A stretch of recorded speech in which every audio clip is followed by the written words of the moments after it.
Hello guys, അങ്ങനെ ഇന്നലെ പറഞ്ഞ പോലെ നമുക്ക് ഇന്ന് കക്കർച്ചി റോസ്റ്റ് റെഡിയാക്കി എടുക്കാം.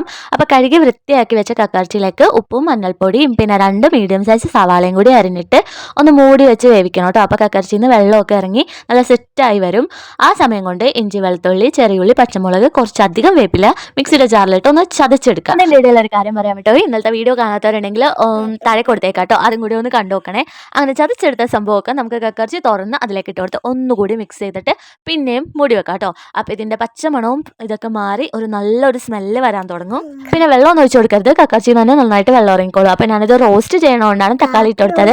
നിങ്ങൾക്ക് ഫ്രൈ ആണ് ഇഷ്ടമെങ്കിൽ തക്കാളി സ്കിപ്പ് ചെയ്യാവേ. അപ്പോൾ കക്കർച്ചി ഫ്രൈയിൽ നമ്മൾ തക്കാളി ആഡ് ചെയ്യില്ല കേട്ടോ. അപ്പോൾ ഇതെല്ലാം മൂടി വെച്ച് വേവിക്കുമ്പോൾ തക്കാളിയൊക്കെ നല്ല ഒടഞ്ഞ് വരും.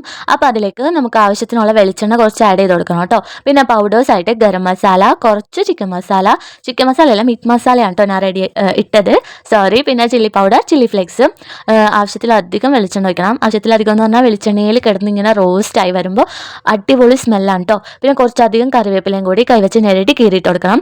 അപ്പോൾ ഒരു പൊടി ഞാൻ ഇതിൻ്റെ ഇടയിൽ ഇടാൻ വിട്ടുപോയി, ലാസ്റ്റാണ് ഞാൻ ചേർത്തത്. കുറച്ചധികം കുരുമുളക് പൊടിയും കൂടി ഇട്ട് ഒന്ന് നല്ലോണം പുരട്ടി എടുക്കാം.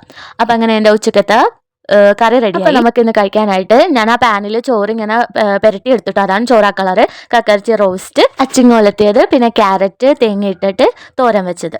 അപ്പോൾ ഇത്രേ ഉള്ളൂ കേട്ടോ. ബൈ.